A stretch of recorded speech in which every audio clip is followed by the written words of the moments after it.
What is up, Raider Nation? Appreciate you downloading this episode of an RFR conversation. Gonna have a fun chat with our buddies from behind the Eyepatch, Micah and Tyler.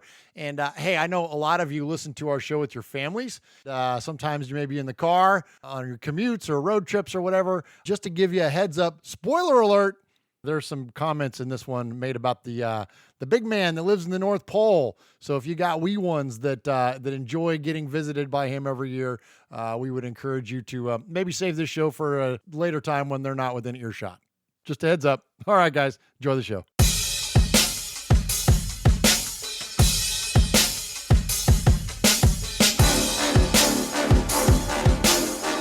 What is up, Raider Nation? Your buddy Murph back once again for another Raiders fan radio conversation. That's right, an interview here back on Raiders fan radio with one of these guys' kids. I can't wait to talk to them. And apparently they saw the record that happened last year because 4-12 made us all cry.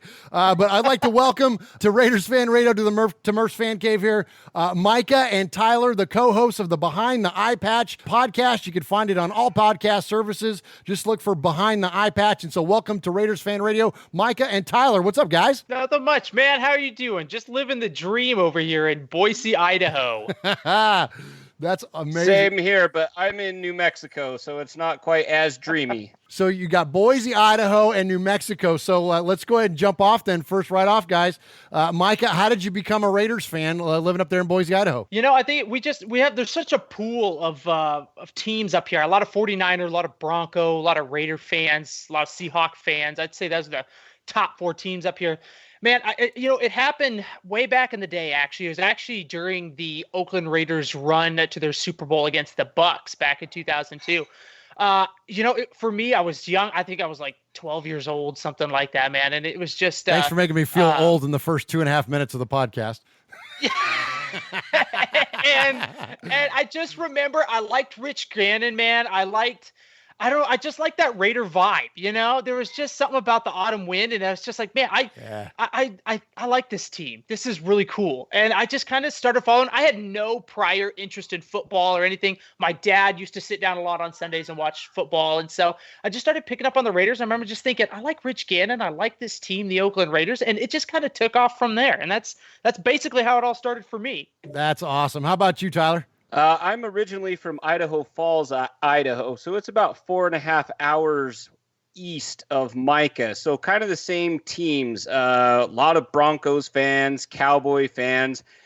I remember when I was about 5 years old, I got one of those old, I think you say it, hut.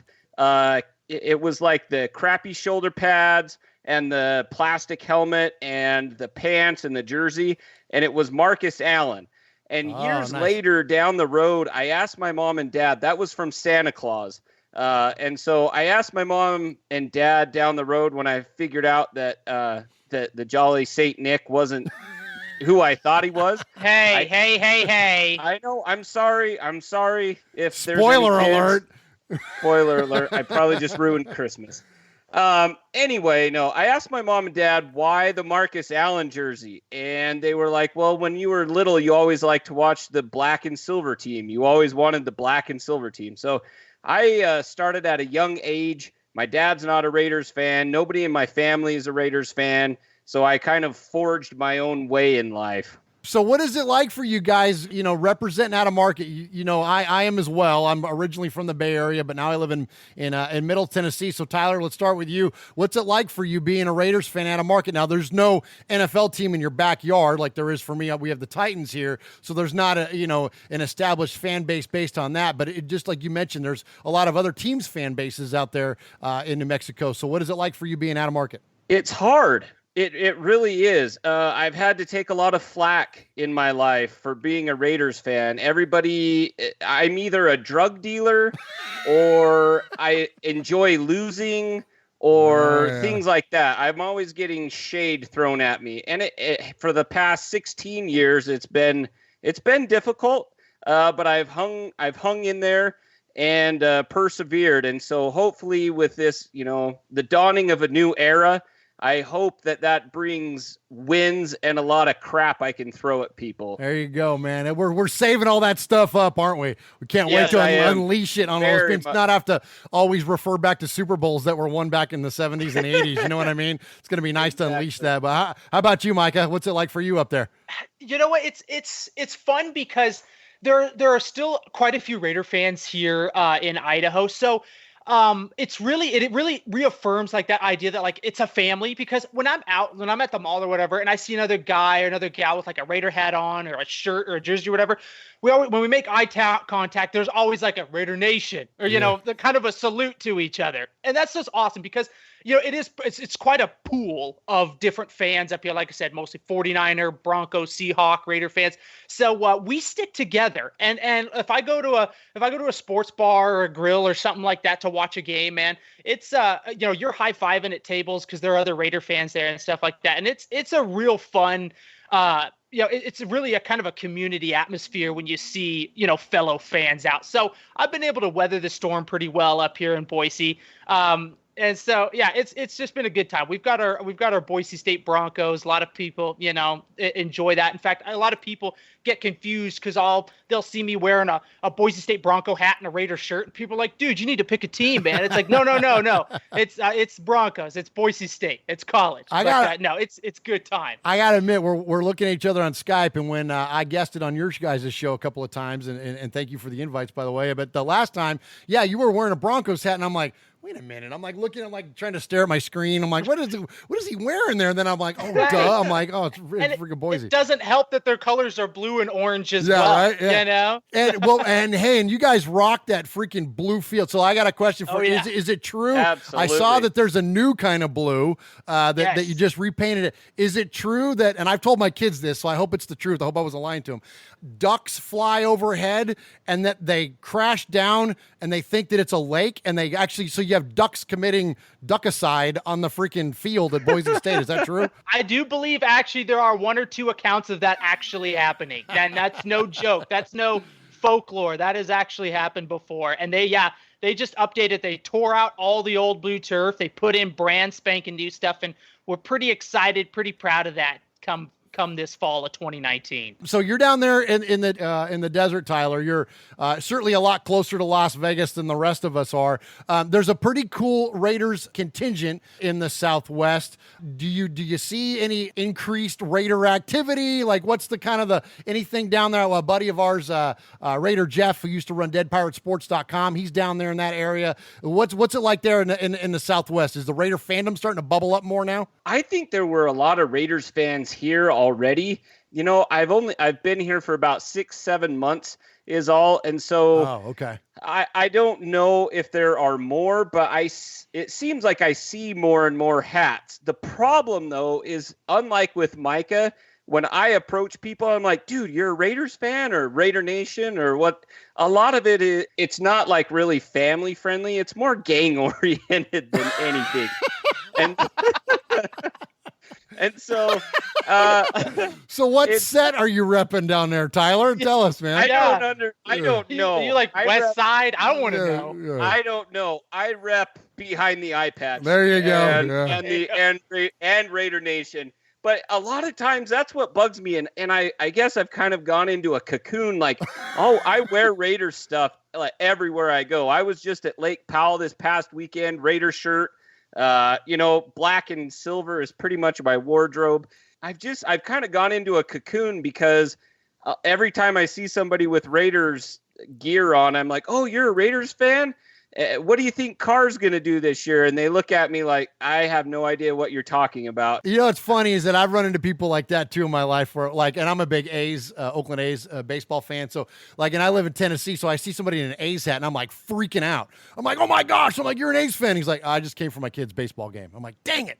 You know what I mean? It's like, you know, you get all fired up because you expect them, but some people just wear it as it's a fashion statement or whatever else. So so you mentioned behind the Eyepatch. So I want to ask you guys. You guys host this fabulous podcast. So Tyler, we'll start with you there. Where were the origins of this podcast? Tell us a little bit about it. What was the genesis of it? What was the idea? What is your format? Like, tell Raider Nation what's up with the Behind the Eyepatch podcast. So Micah and I found Micah on Twitter probably 2 years ago, and his old Twitter handle had a 208 in the end of it, or at the beginning of it. I don't remember. There was a 208 in there. Now, 208 is notoriously known as the only zip code in the state of Idaho. Okay. And so when I saw the 208 in there, I sent him a private message. I friended him, sent him a private message. And about 3 weeks later, he was like, yep, I'm a Raiders fan too. And I was like, oh, cool. I'm over in Idaho Falls. And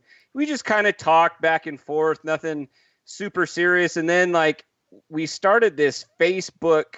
Well, I had another friend who's also part of Behind the Eyepatch, Courtney Birch, and he and I met each other on our missions for our church in Ecuador.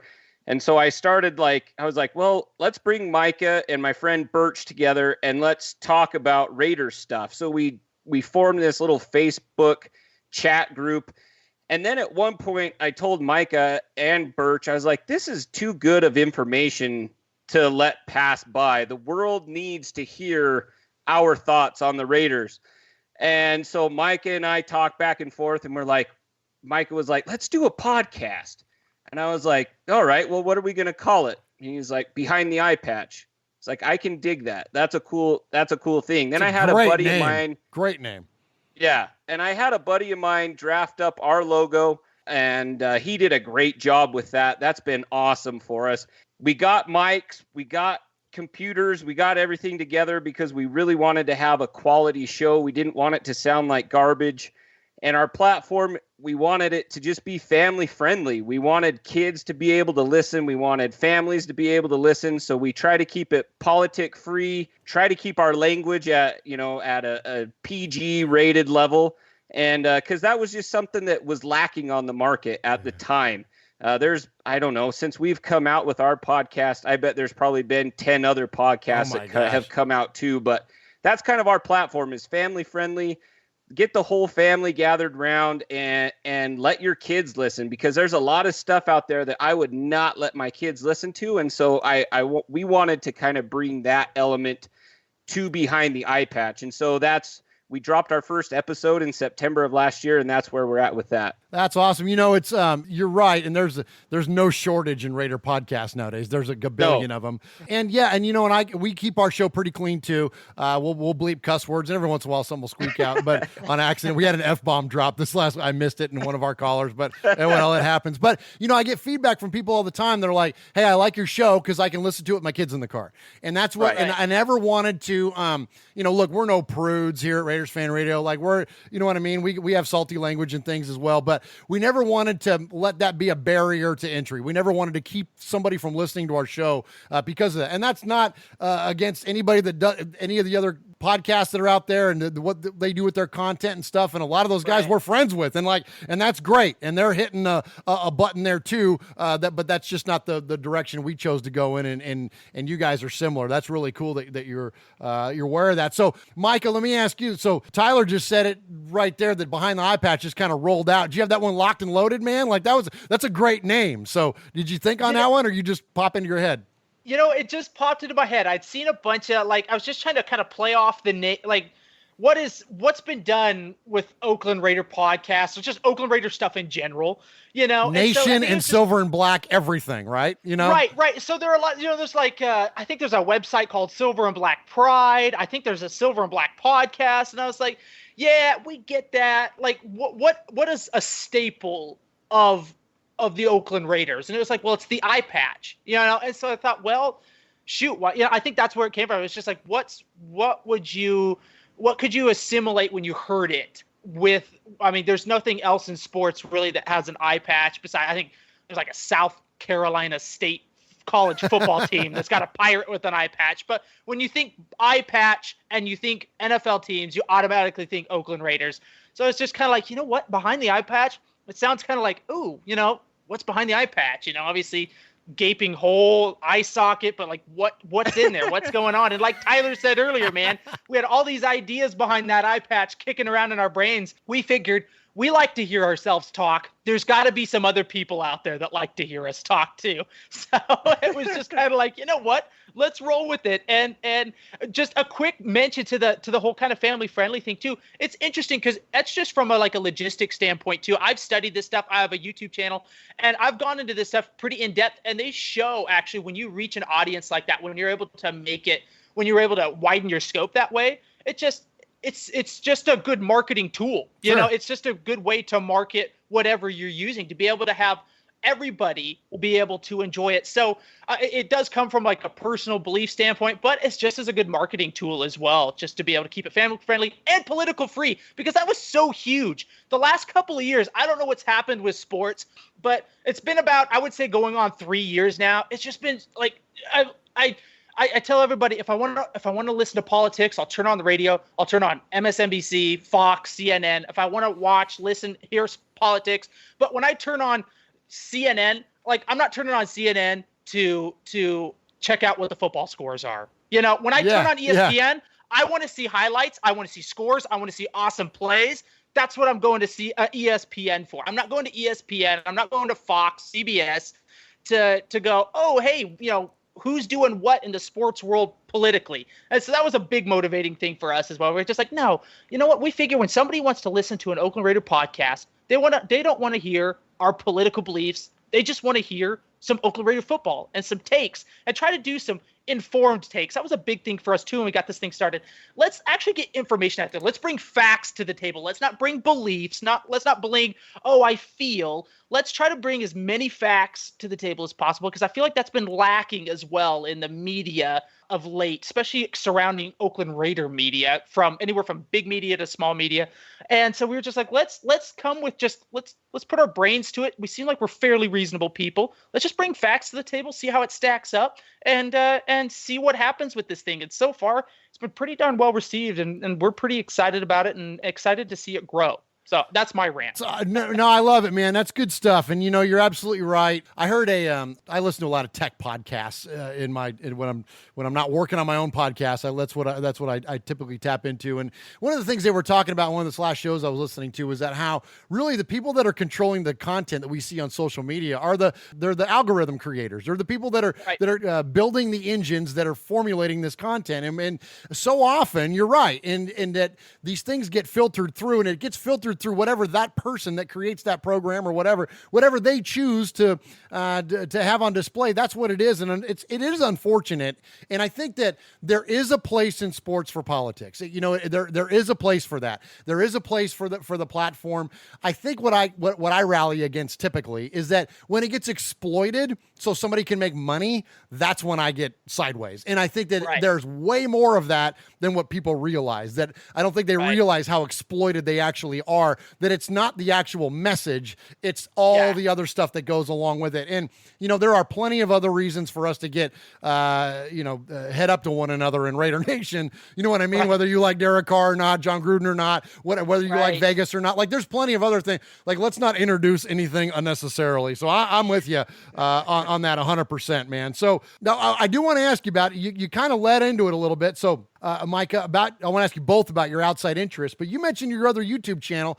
Hit on that for a minute before we get into the Raider stuff, and we got a lot of Raider stuff I want to ask you guys about. But tell us about your YouTube channel. You do a great like an outdoors kind of thing, right? Right. You know, my first love ever is fishing. I grew up fishing. My dad took us fishing, and this is just kind of a shameless plug. So plug away, man. Go for it. I'm going for it then, man. You've opened the floodgates. So I grew up fishing. My dad would drag home after 10, 12-hour work days. And I had 3 other brothers, and we'd all be psyched. We'd want to go fish it. And my dad's been such an instrumental piece in this YouTube channel, in that when we were younger, man, he didn't just drag home and kick his feet up on the couch and tell us, no kids, you know, man, he would rally, he'd get some supper, he'd tell us to load everything up in the truck, and then he'd take us out fishing in the evenings. And that happened, I can't tell you how many times that happened. And that really had a a big influence on me and kind of the road I've gone down with this YouTube thing. So that's where I started my love for fishing, and it's just grown from there. So I grew up doing all kinds of fishing. I bass fished tournaments when I was younger, did like youth tournaments and things like that.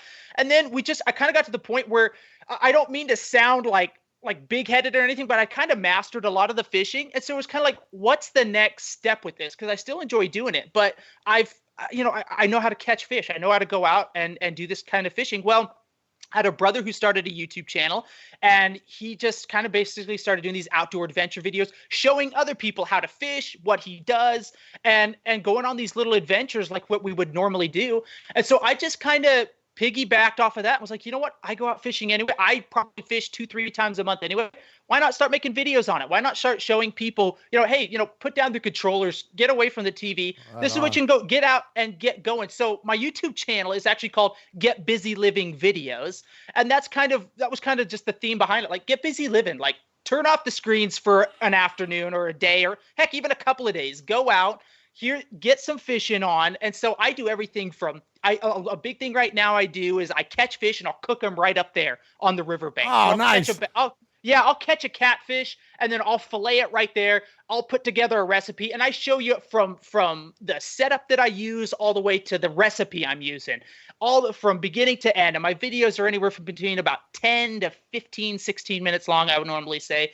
And it's just a lot of freshwater fishing. I do have a few saltwater, like we go hunt octopus and some things like that. But yeah, that's just where it comes from. And that's always like this time of year, man. It's that downtime of, we just had NBA, and so now, and I'm not a huge NBA fan, but when the finals come on, I'm all about it just because we're just like void of any other sports in our lives. Because regular season baseball is not cutting it. You know what I mean? Right. And I'm just, and I love baseball, but you got to get me into, that August, that September when things start rolling on. It's like, okay, here we go, So it's these next like 2 months where things are just kind of dragging along, man. You'll find me at the river. You'll find me at a lake, shooting videos, fishing, and I tell you what, it's a blast. It's a great way to unplug. It's a great way to get out, make some memories. And that was my 2-year-old you heard crying at the beginning of the show. And I'm excited to get her out, man. Next year when she's 3, I'm excited to get her out, start making those memories with her like my dad did with us. And so, yeah, that's Get Busy Living Videos YouTube channel. It's on like Donkey Kong over there if you want some outdoor adventure.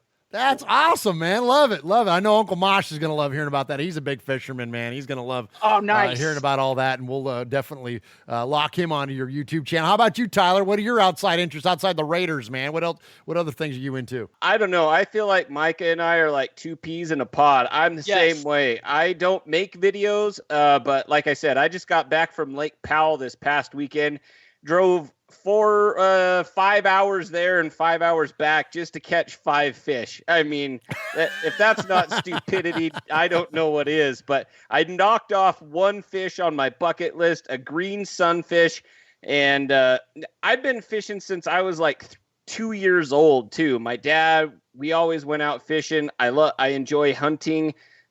Actually, right now I'm sitting here. I've got all my I tie flies. I don't know if you're familiar with different types of fishing, but fly fishing is one type, and you get little bitty flies and stuff. I tie those. I picked that up here recently. That's a lot of fun. I enjoy just you have patience, huh? Because that's like a meticulous thing, right? Like you got to have like some serious patience to do something like that. I don't have a lot of patience, but it's teaching me that, and so are my kids. I enjoy spending time with my kids. You may hear them at some point in the show. I've got a 6-year-old, a 3-year-old, and one on the way in September. And so, congratulations! Thank you. I spend a lot of time with family, and so I like the outdoors. I love football. I love all kinds of sports, but I don't know. Most times, if I'm not surfing through Twitter, trying to find new information about the Raiders, I am out at a lake or I'm out doing something with my family. Right on, man. That's good stuff. All right, so let's jump into the Raiders a little bit then. So Tyler, all right. So here's the question. Now listen, you guys can't deviate. You got to follow the rules, and this is why it makes it fun and it makes it fun, but it makes it hard. Okay. So Mount Rushmore, you got 4 guys on Mount Rushmore. All right. I want you to give me your 4 Raiders that are on Mount Rushmore. We spot you Al Davis. Okay, so you got to pick 3 other Raiders. Now, don't be giving me 17 names now. You got to pick 3 guys that would be on your Raiders Mount Rushmore, and you got to leave someone out, and that's why this is hard. So we give you Al Davis. So, Tyler, you go first. Give me your 3 others that would be on your Raiders Mount Rushmore. I was just talking to my wife about how I hate Mount Rushmore questions. And You're welcome. You're welcome. Yeah, so I'm just like, heard it here first. Of course, I have to do this. Yes. I've got to put. So you spot me Al Davis. Yeah, everybody gets Al.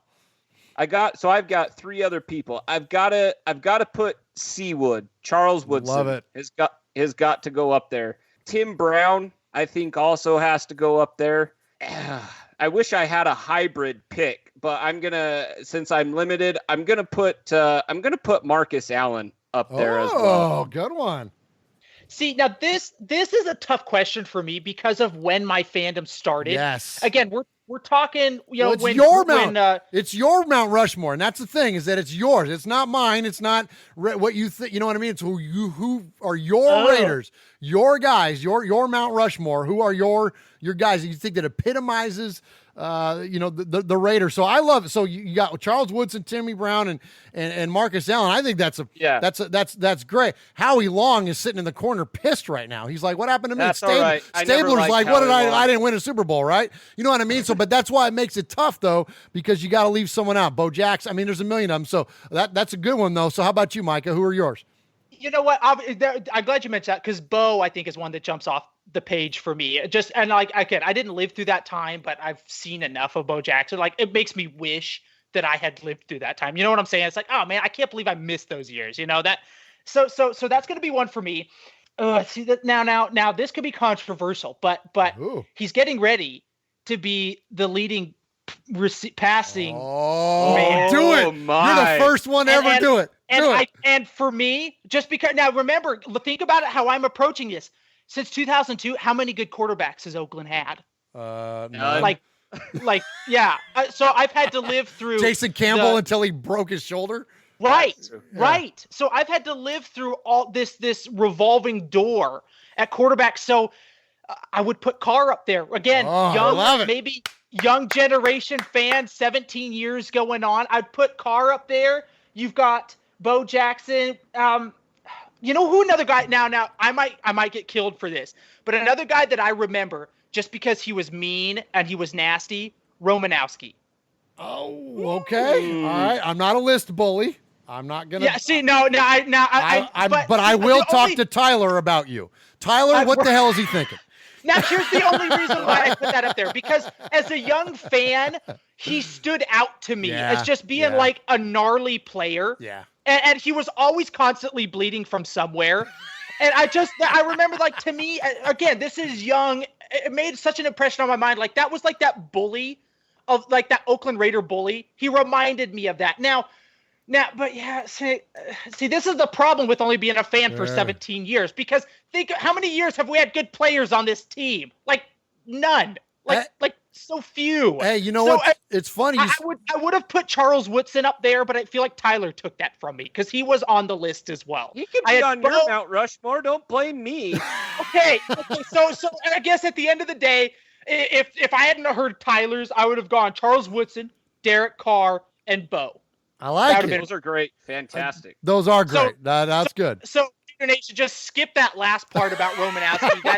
That was just me rambling. Right. We'll just sweep that off. Here's me coming to your defense, though. I gave you a hard time, but here's me coming to your defense on it. I look at Alzada. When I was a kid, Alzada was the man, right? So I'm older than you guys, but when I was 10 years old and the Raiders won or 11, 10, almost 11. When the Raiders won their last Super Bowl, Alzada was a big deal. Man, Lyle Alzada was Darth Raider. He represented, but prior to that, he was a Brown and he was a Bronco. So my Uncle Mosh is like, Alzada, he was okay. He was great, but, when he was I don't think of him as a Raider.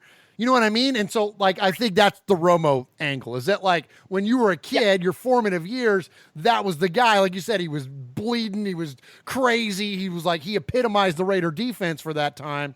So, that makes sense. And I think that's a good one. And I think it just made such an impression on me. And I think that's where I liked that, like that bully, like that. It's like, I feel like we've been waiting for a linebacker like that for a long time, just somebody gnarly like that. And it was just like this guy. I mean, I remember didn't he break Sharp's thumb when they were in the pile at one point? I think he bent his thumb back or something like that. And I remember just thinking, it was like, this dude's a nasty player. And again, at my little like 10-year-old, 12-year-old mind, I was like, whoa, this guy's really bad, man. Well, it's something else too that you mentioned there that I think is critical. Amash and I were talking about this on our last episode about. We were talking about like the significance of the existing Raiders and like where you would put them and like, in the lexicon of the history of the team. And even as much, look, we're unapologetic Derek Carr fans. We love Derek Carr. He's going to be the statistical leader in every significant passing category in the very near future, probably this year. But he hasn't done anything. Like he hasn't won a playoff game. Like he's going to have these numbers, but what has he done in terms of significance of his career? And really, the last significant Raider we had in uniform was Woodson. Like, that's it. Like, so you mentioned like about like there really hasn't been a lot of guys. Well, yeah, like Darren McFadden was good in flashes. Like we had Khalil Mack, right? But he was only a Raider for 4 years, and now he's gone, and he's going to spend 11 years somewhere else. So by the time his story is done being told, the Raiders will be a blip on his career. So I'm with you, man. They're really. I hate to say we were devoid of superstars because we brought in so many big names, but we really haven't. Like, I mean, in terms of significance on the field, like who else besides Charles Woodson since 2002? Like they're really. Right. And the only other name that kind of came up in my mind was Nnamdi Asomugha. I remember him being that lockdown side. Like if there was a player on our team that was good, it was him. And it was like both sides. Like when they talked about the Raiders, they talked about Nnamdi Asomugha because like he was the only good player on that team, And so my pool to pick from for Route Rushmore, spot me, Oakland. Come on, because it's really poor, man. The last 17 years is poor. Hey, Nnamdi was the man. Nnamdi was. Yeah, he was. I remember even in Madden. I remember it was funny because it would go like between him and Revis, or who was 98, who was 99. It was like every year, man. Like one of them was going to be the best corner in the game, and he was absolutely amazing, and sadly overshadowed by just the rest of the team stunk. You know what I mean? For the most of the time that he was there. So all right, let's get into some current topics. So Tyler, the big hot topic on the table right now is Hard Knocks. I'm sure you guys have been talking about it on your show. It's been the overriding theme of our callers to Raiders Fan Radio.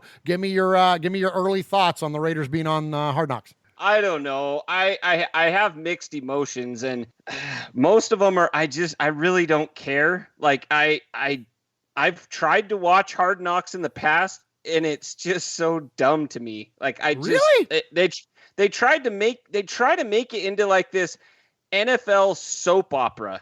I'm not into that. I really like. I tried to watch it with the Cowboys. I tried to watch it with the Browns, and I'm just like, not so awesome. Maybe this time will be different though, because it is a team that I actually care about. I hate the Cowboys. I hate them with a passion. So that one is like out the window for me.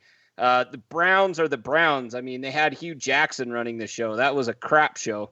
And so maybe this time will be better. I think we're going to get a lot of awesome sound bites from John Gruden, which I'm really excited about. If you've ever listened to the beginning of our show Behind the Eyepatch, that's what it is. It's John Gruden sound bites because I love his sound bites. And I'm excited to see kind of some of the newer players, maybe some of the players I don't know as much about. But, I would have been happy had they not been on there as well. It's going to be cool because they're kind of documenting their last season in Oakland. But it also would have been cool if they would have documented their first season in Vegas.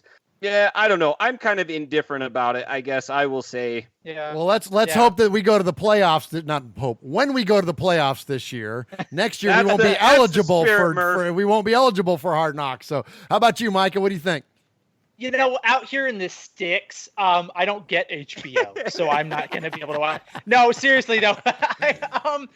Here's the thing. You get Raiders scores by smoke signals and stuff, or what? Like what? Right. Basically, we get like we get PBS and CBS with our bunny ears, and that's about it. So, and you have to stand on the top of the house for those. But no, for real, I don't like it just because I feel like it's a distraction. However, I would rather be on HBO than have one of my players on the cover of Madden, just because I am very superstitious, and I think the Chiefs are a 9-7, 8-8 type team this year because Mahomes is on the cover. Oh wow! You mean like that? Wow, Murph. Murph's holding up a photo of Carr on the cover of Madden 19. Is that special edition? Yeah, no, that's Murph edition. That's awesome. Way to jinx this, Murph. Yeah, I know. When the season, if the season goes down the tubes, I'm coming to your doorstep. It was funny. That was the last Madden, and Antonio Brown was the original one on that cover, and I made that Madden cover, and I put it up, and I made a like an Instagram post, and I was like, I bought my copy of Madden, I had a sad face, and then I said, but I fixed it, and then I put the picture of Derek Carr in there, and I had a smiley face, and then the response from everyone was, no, what'd you do? And they're like, don't put him on there, he's gonna get hurt again. I'm like, oh yeah, I didn't think about the Madden curse. Anyway, sorry. Then we go 4-12, so I hope you're sad. Yeah. Blame me for that one. Yeah. But here's the kind of the way I look at it. Would we rather, and Tyler kind of pointed this out, would you rather have it this year or going into Vegas? I think there are going to be enough distractions in Vegas with all of that going on. I'm kind of almost happy we're getting it out of the way now because there's going to be so much going on when they're in Vegas next year. And it's going to be such a hot topic anyway. In fact, I'm kind of surprised. I don't know if it's like a raffle or how they pick the teams, but I'm kind of surprised they didn't wait for Oakland until they were in Vegas. But I think I'd rather get it over with now. And no offense to people in Oakland or whatever. I think I still think Oakland's going to do pretty solid this year. I think we're going to be happy with the season. But I think I'd rather have it then than adding that on to the move to Vegas when the rest of the NFL is already going to kind of have their eye on Oakland and be like, oh, check out the stadium. Oh, heading to Vegas. Oh, is Oakland going to allow their fans to travel to Vegas? Are they going to stop them at the border, and tell them, no, you can't go outside of Oakland? You saw those articles popping up the past couple of weeks. So, you know what? I guess at the end of the day, as somebody who has to stand on top of the roof for HBO, I don't mind it. I don't mind getting done this year. And I'm excited to see how some of these rookies are going to turn out. And of course, Gruden's a gem. So to be able to get more sound bites of Gruden, that's going to be entertaining in and of itself. I'm with you, man. I can't wait. I'm excited. I'm a junkie for this stuff, man. And I love NFL documentaries and everything from anything NFL Films has ever done. Even for teams that I can't stand, I still like to watch them. You know what I mean? But that's good stuff, guys. Good feedback. I just thought of something. Yeah, I'm jump sorry in to there. interrupt. No, I talk a lot, so feel free. No, you're fine. I just had this pop into my mind, and I've kind of seen it floating around, but Gruden and Mayock are two of the biggest personalities from the NFL that have ever been. And I think it's going to be entertaining because I think they're going to know how to ham up the cameras. I think they're going to know what to say, how to say it. We're probably going to get tons of new rumors and people getting traded and cut and all those types of things, just because Gruden's going to say what he wants people to hear. It may not be how he feels, because we've seen that, in the past as well. What he says and what he does are two completely different things. I think that's going to be that they're going to teach the team. They're going to teach the team, and I think the team is going to be ready. I imagine that they're going to be saying, look, don't say stupid stuff. Say what you think they want you to say, and just be smart about what you say. Don't start drama like they did in the Browns. Don't punch your teammates, things like that. I think they know how to coach that and tell that to their players and bring that to the forefront and not let it be a distraction that a lot of people think it may be. I could not agree with you more, and I think that that's a very key point in all this, is that you have two guys that are, not only are they long tenured now being in front of the camera, but they know how to play the game. They know the game within the game. They're going to know how to communicate that to the players to where it's not going to be a quote distraction. It's going to be, this is just our day to day. This is our normal. And so I'm with you. There could not be two better guys to help their team understand what the function of it all is. Right. And that's what it's all about, is that, and what's the function is to create drama. It's to create entertainment, man. And that's what it's all about. And and Mayock and Gruden are absolutely perfect for that. I'm with you. That's a great point. So, all right. So before we let you guys get out of here, let's do some predictions. I'm not a big prediction guy, but the draft is done.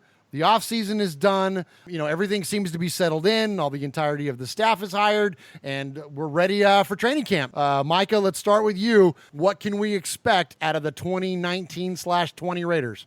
You know what? I've maintained this throughout the entire offseason, and I'm going to keep with it. I think we're going to see a marked improvement in 2019. I am still not just with the brutal schedule that Oakland has yet again this year.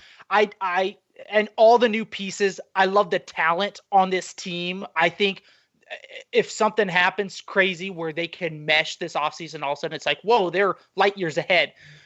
Maybe they make a push for the playoffs, but I still see this team as an 8-8, 9-7 type year, which let's be honest, compared to the seasons past, minus 2016, would just be like hallelujah. And I think there's going to have a little push as well with the last season in Oakland.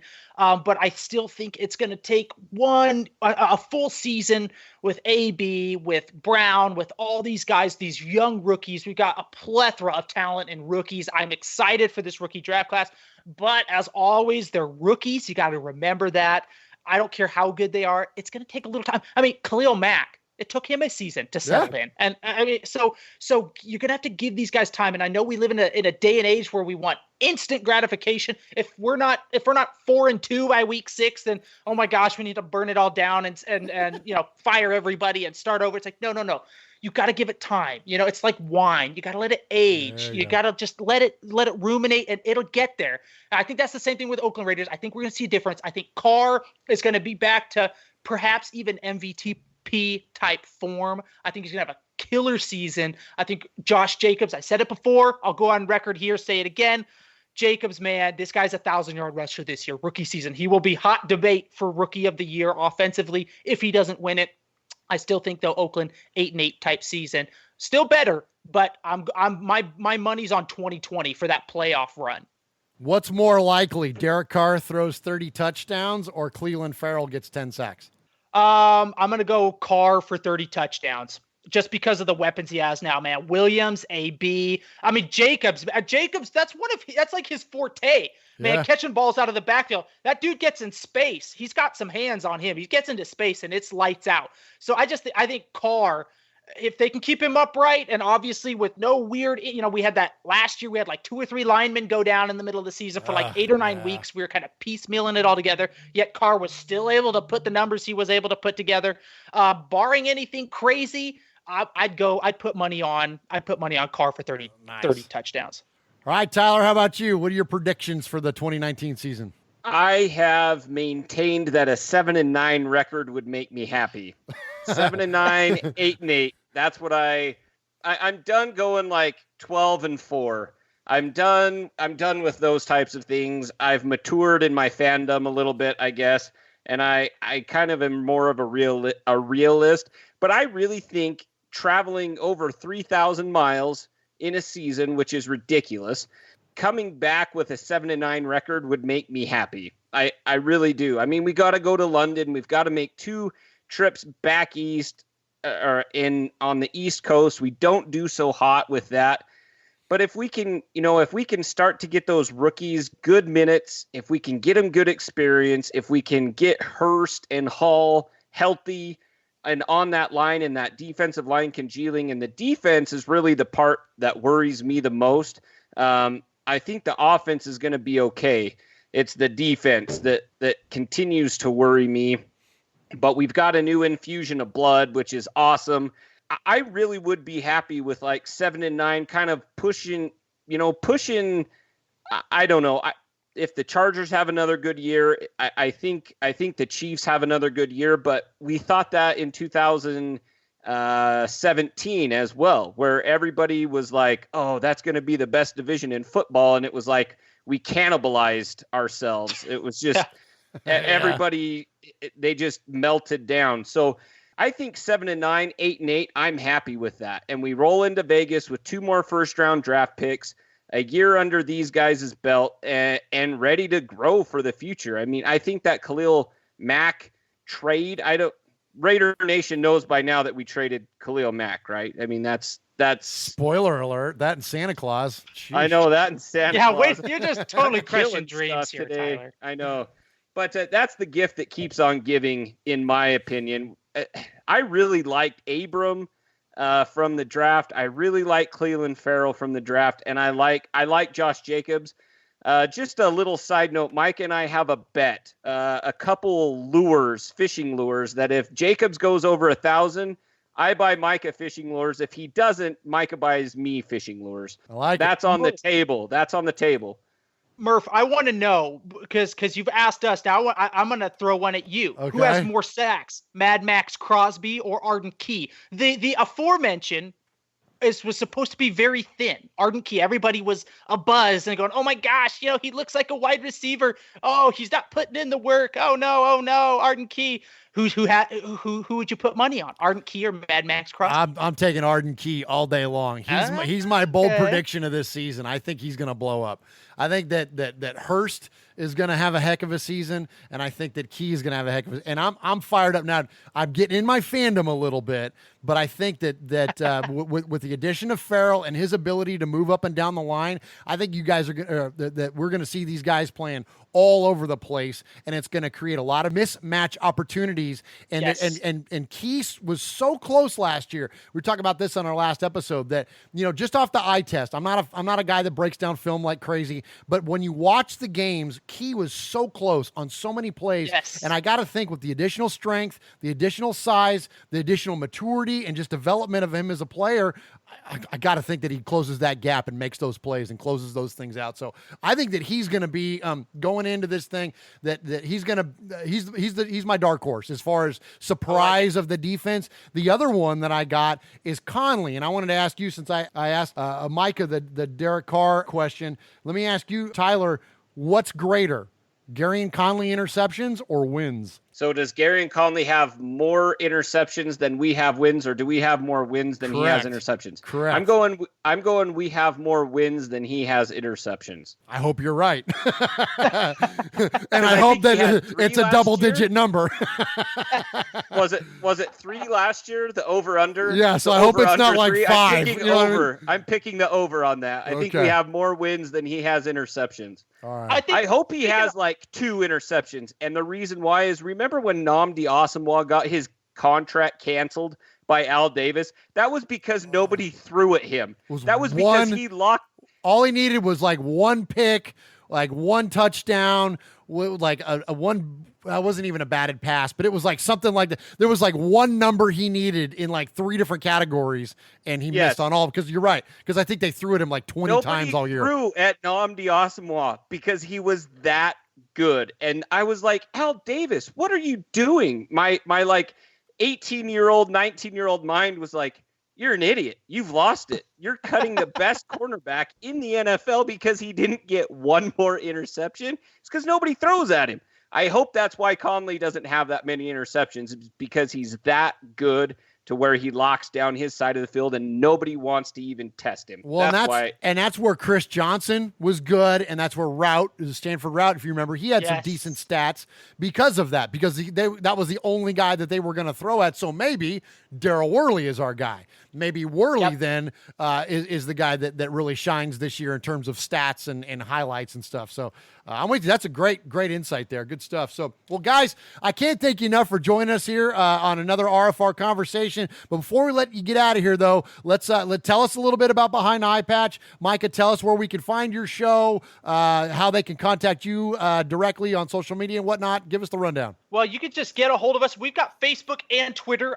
We haven't ventured into the Instagram world. I personally haven't ventured into the Instagram world. I barely got Facebook and Twitter down, man. I'm like, I feel good. I deleted Snapchat because I was like, this is way too much, man. Are you kidding me? You can get a hold of us on Facebook, though. We have a group page called Behind the Eyepatch. And then on Twitter, which is just at Behind Eyepatch. No "the" in there. It's just at Behind Eyepatch.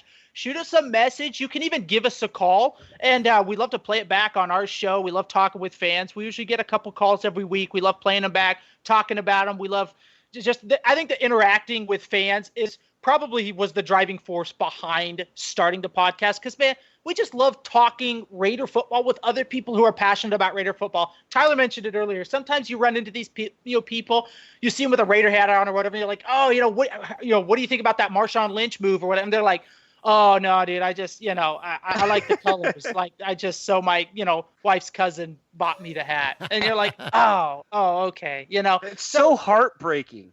Yeah, it is. It is. So to be able to get on a podcast and be able to listen to other people's thoughts, ideas. I mean, we've had some really crazy, just insights or ideas that have come through the phone lines that we're sitting there going, oh, wow, cool. Yeah, I never really thought of it that way. So just getting everybody's perspective, and I get a kick out of that, and just talking some Raider football, some silver and black football, some soon to be Vegas football with fans. That's truly the joy for me. But again, Twitter behind the iPad or behind Eyepatch, and then Facebook behind the Eyepatch is a group page. Get a hold of us, man. We'd love to chat with you. Awesome. Tyler, you got any parting words for Raider Nation? You got a message for Raider Nation? Yeah, let's cheer on our team. That's all I've got really is let's be happy about the pieces that are in place. Let's be excited, and don't I don't know. You can disagree with people, but just be nice about it.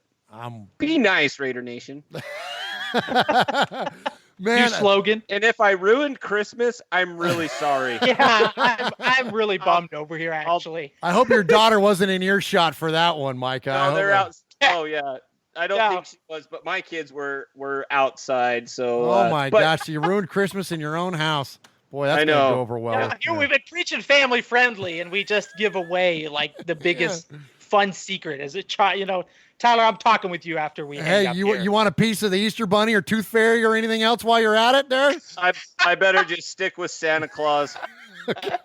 Oh my gosh. Well, guys, I can't thank you enough for joining us, man. It's been a lot of fun, and definitely support what they're doing, Raider Nation. It's good stuff, and appreciate you guys extending the invite out to me. I've had a lot of fun on your show, and glad to have you back here in Murph's Fan Cave for Raiders Fan Radio. And so thanks again, guys. Appreciate what you do for Raider Nation. Thanks so much, Murph. We appreciate it.